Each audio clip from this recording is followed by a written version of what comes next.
Ok, buonasera a tutti. Oggi mi vedrete in una posizione un po' particolare, abbiamo avuto dei problemi tecnici con il microfono che adesso si spera risolveremo, ma comunque anche con i problemi tecnici questo rimane un sabato ed è un buon sabato perché lo possiamo passare qua insieme a tutti quanti ed è sempre un piacere essere qui.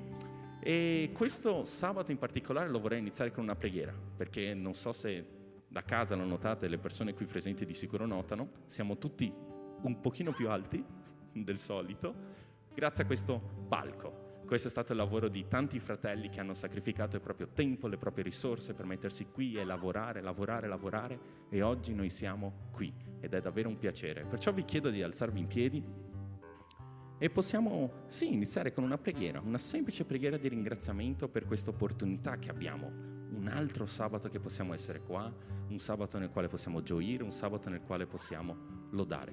Perciò preghiamo insieme. Ti ringraziamo, Padre, per questa serata che ci hai donato, questa opportunità che abbiamo di stare insieme ai fratelli e ti ringraziamo, Padre, per tutto quello che ci dai. Ti ringraziamo, Padre, per questo palco, per le benedizioni che hai offerto a questa Chiesa che hanno reso possibile tutto questo.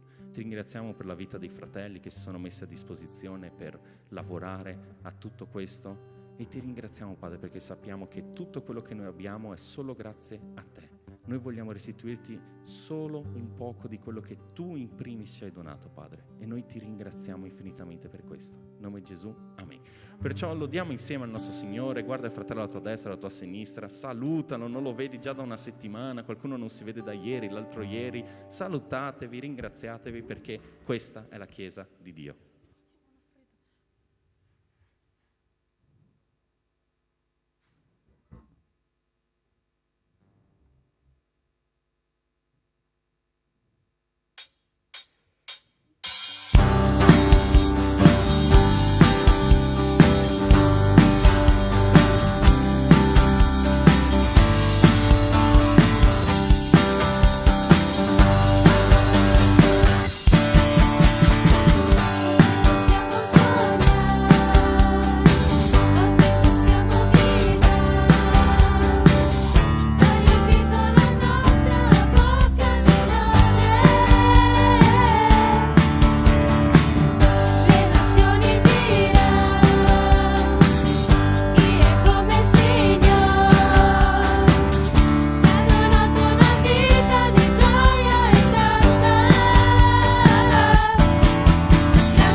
Oggi parleremo di un tema importante, di affrontare i giganti. E questi giganti possono essere le nostre paure, le nostre ansie, e le viviamo ogni giorno. Però noi sappiamo che qualcuno è più grande, qualcuno è più forte di queste nostre paure, di queste nostre ansie, ed è il Signore. E il Signore è il Dio potente, onnipotente, e ci conosce così bene e ci conforta. E quindi volevo chiedere se potete riflettere, se potete pensare a queste paure e pensare al Signore, che è una cosa ancora più grande. Ovviamente vincerà il Signore, perché contro il Signore non si può fare niente. Noi saremo più forti col Signore. Lui ci dà la forza. Quindi possiamo porre tutte queste ansie, queste paure al Signore davanti al suo altare. E possiamo chiamarlo con questa canzone.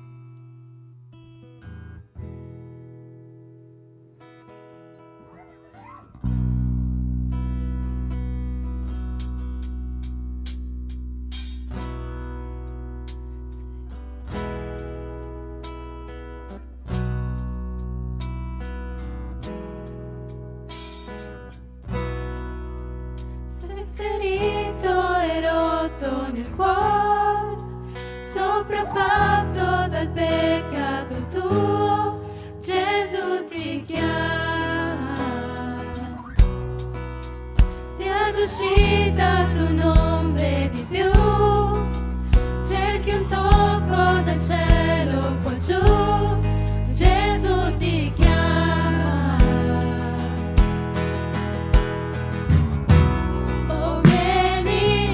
All'altare il Padre abbraccia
per questo momento di lode.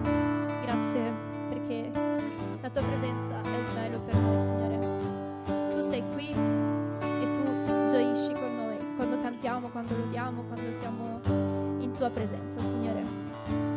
Tu puoi ogni cosa, Padre, e ti ringrazio per questa serata, ti ringrazio per tutte le persone che sono riuscite a venire qua, Padre, che vogliono sentire la tua voce, vogliono sentire questa presenza, Padre. E Padre, benedici ognuno di loro, benedici le loro vite, Signore, e fa, Signore, che possano aprire le loro orecchie, aprire i loro occhi, Signore, e possano ascoltare e udire la tua parola oggi, Padre. Benedici queste persone che stanno attraversando di tutto e soltanto tu sai che cosa stanno attraversando, Padre. E fa che loro possano veramente essere riempiti di questa tua grazia, di questo tuo amore, di questa tua gioia, e sentire questo amore, Padre, e che possa crescere veramente lo spirito che è in loro, Padre. Benedici chi porterà la predicazione oggi, Signore, e grazie per tutto questo, Padre, perché tu fai grandi cose, perché sei un Dio tanto tanto buono, anche se noi non lo meritiamo affatto, Signore. Ti ringrazio per tutto questo, Signore, nel nome di Gesù. Amen. Potete sedervi.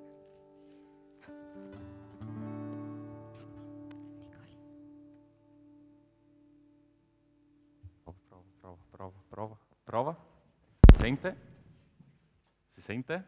Sì? Ottimo, molto bene. Buonasera di nuovo. Questo qua lo prendo gentilmente in prestito. Grazie. Ok, e come è stato detto, oggi parleremo di un simpatico libro che adesso inizieremo, che si chiama Affrontando i giganti. Ok? No, scusate, Affronta i tuoi giganti. Questo libro qua, se lo volete, lo potete trovare in libreria, chi ci vuole seguire, ok? Uno scrittore molto famoso nell'ambito evangelico che è Max Lucado, e da questo libro, per i più vecchi soprattutto sto parlando, è anche uscito un film che potete trovare in qualche oscuro sito di streaming, perché diciamo che non è un film che ha esattamente conquistato il mondo. Ma per questo libro è fondamentale capire su cosa si basa, no? Iniziando subito dal titolo, Affronta i tuoi giganti. Giganti. Stiamo parlando di un libro che tratta di qualcosa di biblico. Ora, parlando soprattutto alla fetta di voi che è presente qui da tempi immemori, giganti, la Bibbia, vi viene in mente un nome forse di qualche gigante nella Bibbia? Io spero davvero che adesso non facciate scena muta, per l'amor di Dio. Un nome che vi viene in mente di gigante nella Bibbia? Golia, molte grazie. Ringrazio anche la persona che ha cominciato a dire Davide e poi si è accorta che no, era Davide e Golia e quindi si è un po' fermato, ma ringrazio molto. Ok? La storia di Davide e Golia la possiamo trovare in 1 Samuele, capitolo 17, e in particolare vorrei subito iniziare con 2 versetti particolari di 1 Samuele 17. Questo è più o meno il momento in cui prendete le vostre Bibbie, le aprite per seguire, perché lì non lo troverete nelle slide, l'ho fatto apposta, sì, ok? 1 Samuele capitolo 17, in particolare i versetti dal 10 e il versetto 16, che tratti qualcosa di molto particolare, ok? 1 Samuele, il 9° libro della Bibbia, se non mi sbaglio, lo potete trovare nell'Antico Testamento, molti di voi lo conoscono. Chi c'è già può dirmi un amen? Nessun amen. Ok, chi non c'è ancora arrivato può dire misericordia? Ok, diamo ancora un tempo qua per i fratelli molto tattici qua. Questo è anche un invito a magari te che stai seguendo di casa e anche a voi soprattutto, ai fratelli del misericordia, di fare un po' più di pratica, per essere un po' più prestanti, veloci. Molto bene? Ci siamo tutti? Alzi la manina qua, qualcuno che non c'è ancora arrivato, così capisco che devo ancora dargli più tempo. No, perfetto, ci siamo tutti. Perfetto, allora il versetto 10 dice: Il Filisteo aggiunse: io lancio oggi questa sfida a disonore delle schiere di Israele, datemi un uomo e ci batteremo. Poi, poco più avanti, versetto 16, intanto il Filisteo si faceva avanti mattina e sera, si presentò così per 40 giorni. Ora, do per scontato che sappiate già la storia di Davide e Golia, che se non la sapete molto bene poi la potete vedere a casa. Ma qual è il tuo pronostico di una sfida del genere? Stiamo parlando di questo ragazzo contro questo gigante. Ed era un gigante, era decisamente un gigante. Cioè, per darvi un'idea, Golia, partendo da qui, da terra, non so se da casa avranno bisogno di un po' di zoom per vedere, arrivava qui dove sono. Esatto, qua, dove è la mia manina, non dove sono i miei occhi. Qui, da terra fino a qui. C'è qualcuno in questa sala alto 1,66 m? 1,66 m, 1,66 m, qualcuno alto 1,66 m? No? 1,65 m? Cerchiamo di trovare delle cose.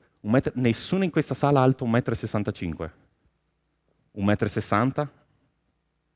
Qualcuno trova? Grazie, puoi venire qua. Grazie, per dare un'idea tattica del coso. Perché questo è più o meno la metrica che abbiamo di questo simpatico giovanissimo ragazzo. Bene, lui francamente Davide. Ora immaginate Davide, vai un pochino più avanti, guarda qui, guarda verso di me, ok? Verso la mia mano, non verso i miei occhi.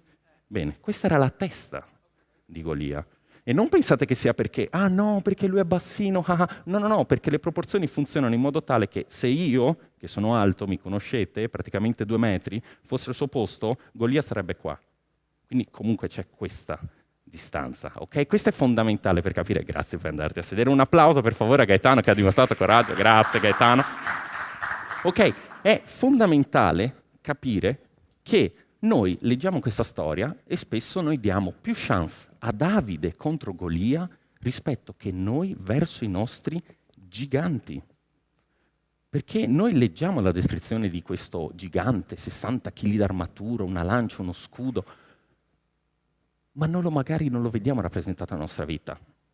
Perché io non conosco ciascuno singolo di voi, ne conosco molti. Conosco anche alcuni dei vostri problemi. E il tuo Golia immagino che non abbia spada, non viene da te con questo grido di guerra. Però devi capire che il tuo Golia comunque c'è. Magari non grida a bordo di una valle, ma magari lo trovi nel tuo posto di lavoro, magari lo trovi nella tua aula scolastica, magari non lo vedi camminare davanti a lunghe schiere di lance, ma magari cammina a casa tua, nella tua famiglia. E naturalmente cosa fai? Fai la cosa umana. Ne hai totalmente paura. Magari questo gigante non arriva da te con voglia di ucciderti, ma magari ti porta una sfida che non puoi sostenere, magari ti porta dei voti che non puoi ottenere, delle persone a cui non puoi dare soddisfazione, magari una sfida tua di vita personale che non riesci a superare, magari questo gigante arriva da te e ti porta un futuro per il quale tu non hai speranza. Magari ti porta un passato per il quale tu non riesci a perdonarti. Questa è una storia che si applica a ciascuno di noi. Magari il tuo gigante non ti lancia questa sfida ad alta voce, ma tu conosci il suo ruggito, vero? Abbiamo letto nel versetto 16 che il Filisteo si faceva avanti mattina e sera, si presentò così per 40 giorni. Il tuo gigante da quanto tempo ti sta salendo? Da quanto tempo rimane impunito davanti a te e ti sfida? Il tuo primo pensiero della mattina, ultimo pensiero della sera, qualcosa che ti fa tremare, qualcosa che ti toglie la gioia di venire qua in chiesa, la gioia di andare a scuola, la gioia di vivere. Tutti noi abbiamo dei giganti che rimangono lì davanti a noi, ci sfidano. Alcuni magari ci urlano addosso, alcuni magari ci insultano come faceva effettivamente Golia. Tu conosci il tuo gigante, magari io no, ma tu lo conosci molto bene. L'hai già sfidato, sei già stato sconfitto, magari riconosci il suo passo mentre si avvicina. Però la domanda fondamentale da farci davanti a questo gigante che noi vediamo nella nostra vita è lui l'unica cosa che tu vedi? Certo, conosci la sua voce, conosci le sue urla, ma è l'unica cosa che tu senti. Perché Davide è qualcosa di completamente opposto a tutti i soldati che possiamo trovare nel capitolo 17, in quanto Davide, lui si presenta parlando solo di Dio. Tutti gli altri cominciano a parlare del gigante, di come faccia paura, lo informano di come sia alto, di come sia grosso, di come sia pauroso, ma Davide parla solo ed esclusivamente di Dio. Andiamo a leggere in 1 Samuele 17, potete tenere le vostre Bibbie aperte perché prenderemo versetti principalmente da lì in quanto racchiudono pieno la storia, dai versetti 45 ai versetti 47. Come al solito non fidatevi perché io vedo tanti sguardi che stanno cercando la proiezione, ma no, lo dovete cercare nelle vostre Bibbie, ok? I versetti 45 e 47 di 1 Samuele, capitolo 17, dicono: allora Davide rispose al Filisteo: tu vieni verso di me con la spada, con la lancia e con il giavellotto, ma io vengo verso di te nel nome del Signore degli eserciti, del Dio delle schiere di Israele che tu hai insultate. Oggi il Signore ti darà nelle mie mani e io ti abbatterò, ti taglierò la testa e darò oggi stesso i cadaveri dell'esercito dei Filistei in pasto agli uccelli del cielo e alle bestie della terra. Così tutta la terra riconoscerà che c'è un Dio in Israele e tutta questa moltitudine riconoscerà che il Signore non ha bisogno di spada né di lancia per salvare, perché l'esito della battaglia dipende dal Signore ed Egli vi darà nelle nostre mani. Nessun altro parla di Dio, Davide parla solo ed esclusivamente di Dio. Nessun altro vede quello che c'è da vedere, ma Davide decide di vedere qualcos'altro, decide di vedere quello che effettivamente non c'è, sceglie di ascoltare quello che gli altri non ascoltano. Gli occhi di tutti sono su Golia, gli occhi di tutti sono specializzati su Golia, ma Davide sceglie di guardare Dio, sceglie di specializzarsi su Dio.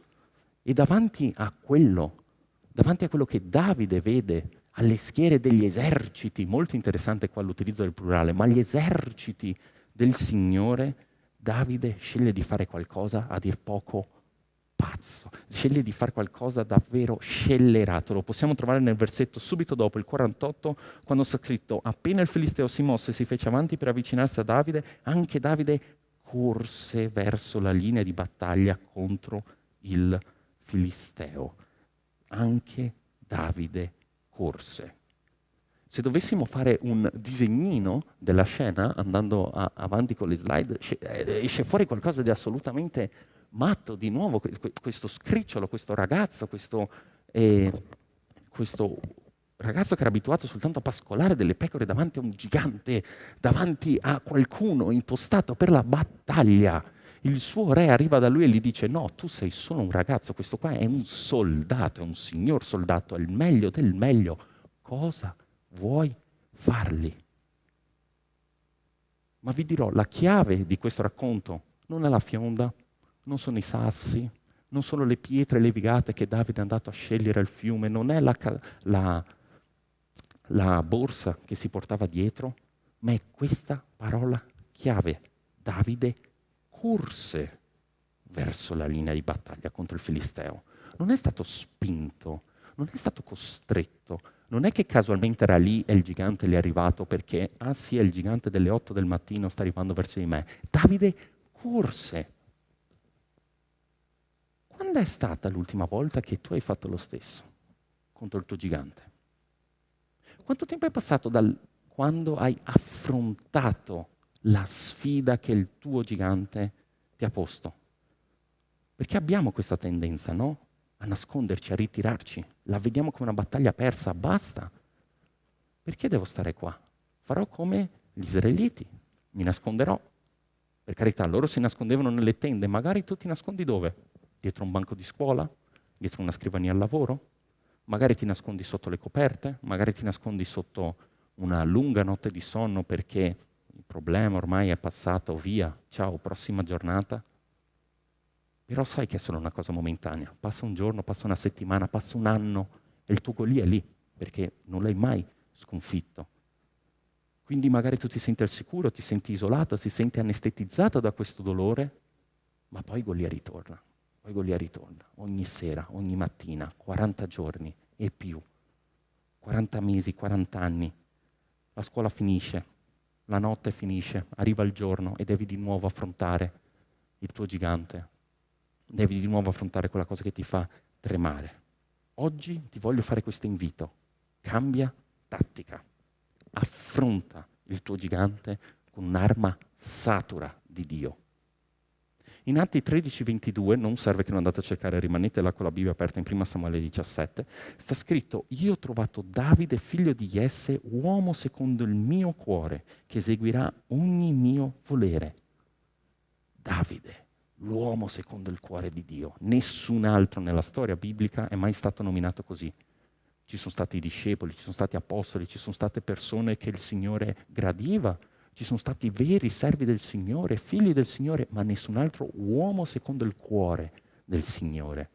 Ed è qualcosa di interessante, perché noi potremmo leggere la storia di Davide e chiedere: ma Signore, Dio, seriamente, cosa ci trovi in lui? Perché Davide cadeva con la stessa frequenza con cui stava in piedi. Per ogni gigante che riusciva a buttare giù, subito scivolava in qualcosa di magari banale, qualcosa di piccolo. La vita di Davide ha poco da offrire dalle anime da 10 lode, quei cristiani che sanno l'intera Bibbia a memoria, che vanno in chiesa non solo la domenica, ma lunedì, martedì, mercoledì, giovedì. A quel genere di persone la vita di Davide non ha molto senso, cioè per carità un poraccio, qualcuno che cadeva ogni 2 minuti.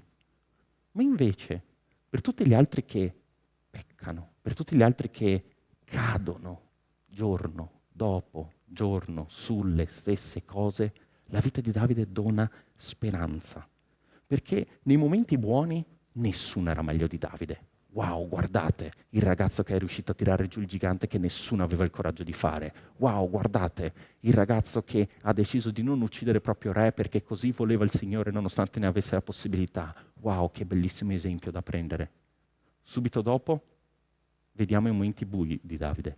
E fidatevi, quando erano i momenti bui di Davide, nessuno era peggio di lui. Quindi arrivava, batteva giù il gigante e quant'altro, e poi non riusciva a tenersi gli occhi per sé mentre guardava la donna di un altro uomo. Arrivava, spodestava gli idoli dal regno di Israele, magari insultava coloro che insultavano il suo Dio, e poi si rifugiava insieme a loro nel deserto. La vita di Davide è una vita a scacchi, è una vita di alti e di bassi, è una vita di montagne russe. Perciò se tu nella tua vita riconosci di essere qualcosa del genere, benvenuto in chiesa, dove troverai tantissimi altri peccatori come me. Questa è la storia che fa per te. Giganti, magari non so il nome del tuo. Quello di Davide era fisico, quello di Davide era qualcosa che si poteva vedere, si poteva toccare, magari il tuo no. Però tutti noi siamo in comune, abbiamo in comune questa cosa, che i nostri giganti prima o poi noi li dobbiamo affrontare. La storia di Davide però ci insegna che noi non li dobbiamo affrontare da soli. Prima di tutto dobbiamo concentrarci su Dio. Ogni volta che Davide si concentrava su Dio, abbatteva qualsiasi sfida che aveva davanti a sé. Leggendo prima Samuele 17, che vi invito a farlo poi a casa, notiamo una cosa molto particolare.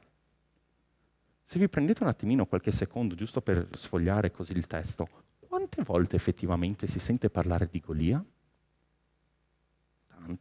Tante, abbiamo una descrizione alquanto accurata di Golia.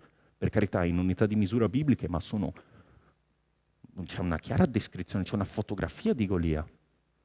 Però, quante volte è Davide a fare qualche osservazione riguardo a Golia?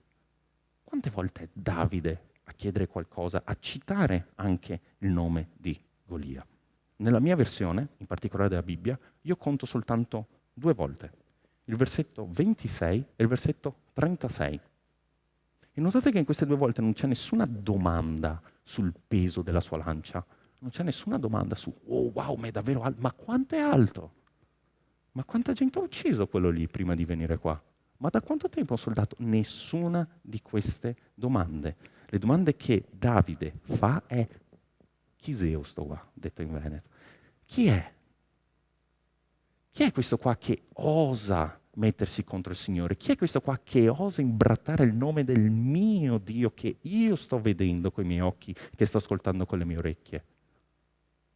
Ora invece fate riferimento a quante volte Davide parla di Dio. In alcune versioni potete trovare fino a 9 riferimenti che Davide fa verso Dio. Io ne ho raccolti un po', ma persino nel versetto 26 e 36, che sono chiaramente quelli in cui Davide sta facendo riferimento a Golia, c'è sempre un riferimento a Dio. E io ti chiedo, queste proporzioni che abbiamo appena visto, 9 a 2, 8 a 2, si può applicare nella tua vita? Per metterla in altri modi, i tuoi pensieri riflettono questo rapporto? Che ne so, tu pensi alla grazia di Dio 4 volte tanto quanto pensi ai tuoi peccati? Perché qua stiamo parlando di quello, 9 a 2. Per ogni pensiero che Davide faceva verso Golia, ne faceva altri 4 verso il Signore. Ogni volta che tu pensi a quanto sei brutto, a quanto sei scadente, a quanto sei immeritevole di grazia, di affetto, di amore, subito dopo metti 4 pensieri che invece parlano di quanto tu abbia valore agli occhi di Dio? L'elenco delle tue gratitudini è 4 volte l'elenco delle tue lamentele? Sei 4 volte più propenso a descrivere la potenza, la bontà di Dio rispetto al numero di volte che sei invece propenso a lamentarti, a vedere i tuoi problemi, a tremare davanti ai tuoi problemi?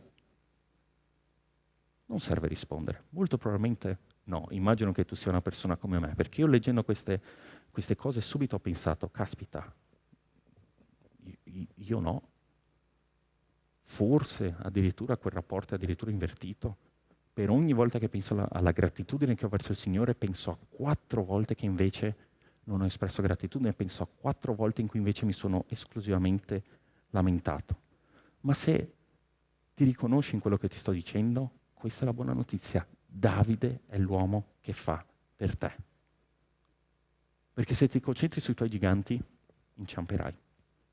Ma se ti concentri su Dio, come ha fatto Davide in questa situazione, allora succederà qualcosa. Allora riuscirai effettivamente a far crollare i tuoi giganti. Molti studiosi, leggendo la storia di Davide, riconoscono il fatto che non ci sia nessun grosso miracolo. Non c'è una trasfigurazione, non c'è una trasmutazione, non c'è qualche moltiplicazione. Perché di nuovo il Signore è già intervenuto, fulmini dal cielo, terremoti, peste, pestilenze. Nulla di tutto questo. Ma vi dirò, il miracolo di questa storia lo potete trovare nella figura di Davide. E lo stesso Dio che ha reso Davide il disastro, il ragazzo, il pastorello, un miracolo, è lo stesso Dio che può fare tanto nella tua vita. Ed è lo stesso Dio che è pronto a trasformare la tua vita in un miracolo. Perciò, per concludere, mi piacerebbe avere un momento di riflessione, un momento di preghiera, nel quale potessimo davvero concentrarci a quello che sì, vediamo e ascoltiamo davanti a noi, ma quello che Dio ci dice, quello che Dio ci mostra. Perché di nuovo Davide ha scelto di non vedere quello che tutti gli altri vedevano e di vedere quello che gli altri si rifiutavano di vedere. Ed è così che ha sconfitto il suo gigante. Perciò preghiamo assieme.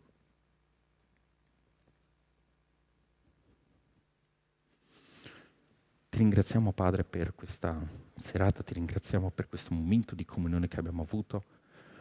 Ti ringraziamo, Padre, per la lode, questa opportunità che abbiamo di stare vicini a te, Padre, di poterti lodare, di poter studiare insieme la parola. Noi ti ringraziamo per quello che fai nelle nostre vite, Padre.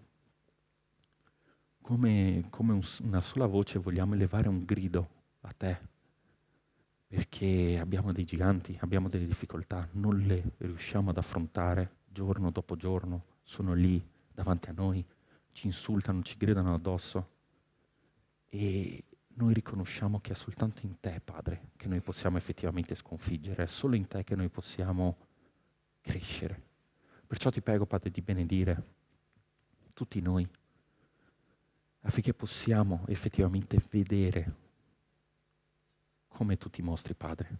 Aiutaci, Padre, aprici gli occhi Apri gli occhi del nostro cuore in modo che noi possiamo effettivamente vederti, Padre, e avere il coraggio necessario per poter correre a sfidare i nostri giganti. Noi ti preghiamo, Padre, che tu possa zittire le nostre paure, che tu possa darci questa forza di volontà necessaria per affrontare, necessaria per fare un passo avanti, necessaria per alzarci davanti ai nostri giganti che ci opprimono, ai nostri giganti che ci pesano.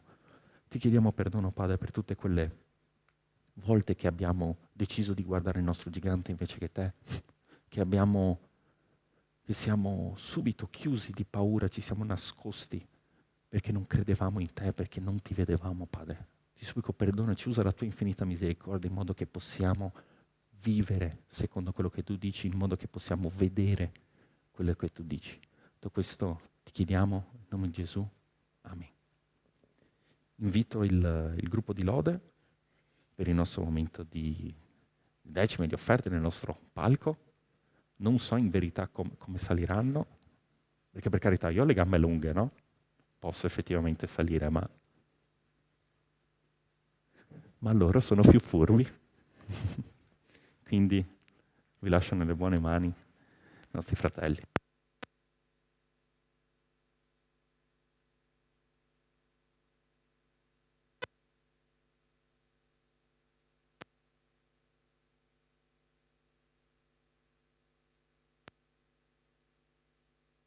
Adesso è il momento di offerta, possiamo, se volete, se potete, offrire qualche risorsa, qualche moneta, denaro, qualsiasi cosa, ma anche se non potete offrire sempre il vostro cuore al Signore ed è anche questo molto apprezzato.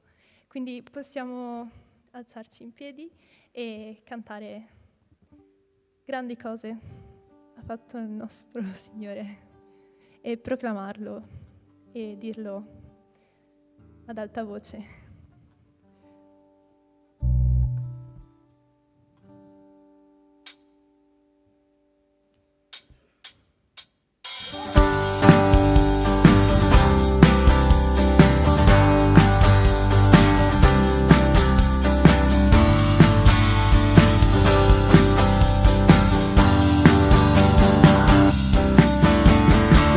Oggi possiamo sognare, oggi possiamo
grazie per ogni cosa, grazie per questo nuovo palco, Padre, che stiamo sempre di più lodando il tuo nome, Padre. Benedici ognuno di noi, ogni persona che è qui, ogni persona che ci ha visto da casa, Padre, che tu possa stare accanto a ogni persona. Ti ringraziamo per tutto nel tuo nome, amen. Potete sedervi. 1, 2, 3, prova. Ok, ancora qualche secondo, qualche minuto, qualche ora della vostra attenzione, no, sto scherzando, per i nostri annunci, ok? Oggi è il 23, domani è il 24, domenica prossima cade il... Ok, avrei preferito il 31 marzo e poi dire Pasqua, ma va bene anche così, ok? Domenica prossima è Pasqua. Allora, 2 cose molto importanti per Pasqua. Quel weekend cadrà il cambio dell'ora, quindi fate molta attenzione, perché il nostro culto non inizierà alle 10:30 come facciamo di solito, ma inizierà alle 9.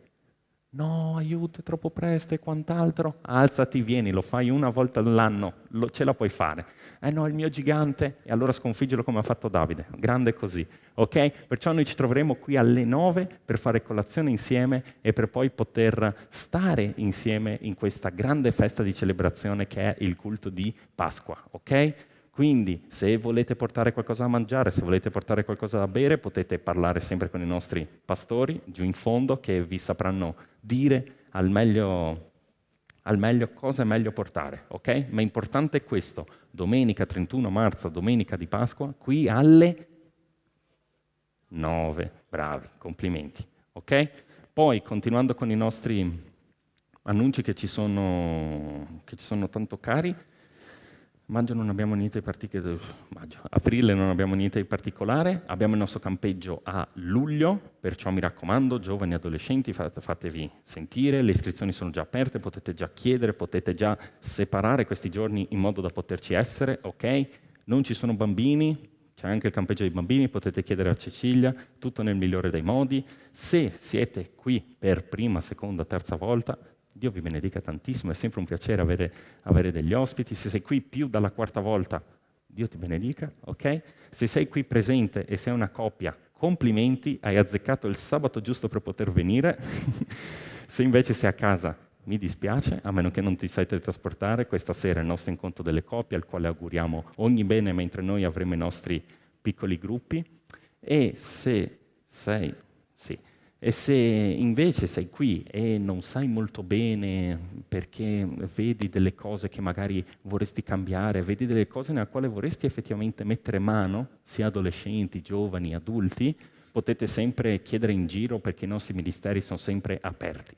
Quindi ad esempio il Ministero della Proiezione, che avete visto oggi nel massimo del suo splendore, e ringraziamo tanto la proiezione, chiedete semplicemente che vi sapremo di sicuro indicare a tutti i nostri leader che poi vi sapranno dare più informazioni. Ok? Per concludere il nostro culto mi piacerebbe che vi alzaste, ok? Per un momento di preghiera, perché c'è davvero tanto da ringraziare nella vita della nostra Chiesa. Abbiamo avuto il nostro compleanno della nostra comunità domenica scorsa, è stata davvero una giornata bellissima. Perciò preghiamo insieme per concludere il nostro culto. Ti ringraziamo, Padre, per questa giornata, ti ringraziamo ancora una volta per la vita dei nostri fratelli, per l'opportunità che abbiamo di stare insieme. Ti ringraziamo, Padre, per questo palco, per questo luogo, per tutte le vittorie che la nostra Chiesa ha potuto ottenere nel corso dei suoi più di 20 anni di vita, Padre. Noi ti ringraziamo e ti ringraziamo ancora e sempre per tutto quello che fai. Noi vogliamo sempre lodarti, celebrarti, per la tua gloria, per la tua misericordia che dai in noi. Ti chiediamo, Padre, di benedire questo momento di comunione che avremo a breve e di benedire e di continuare a benedire la vita di questa Chiesa. Tutto questo ti chiediamo in nome di Gesù. Amen. Bene, buonasera, Dio vi benedica, ci vediamo. Ciao.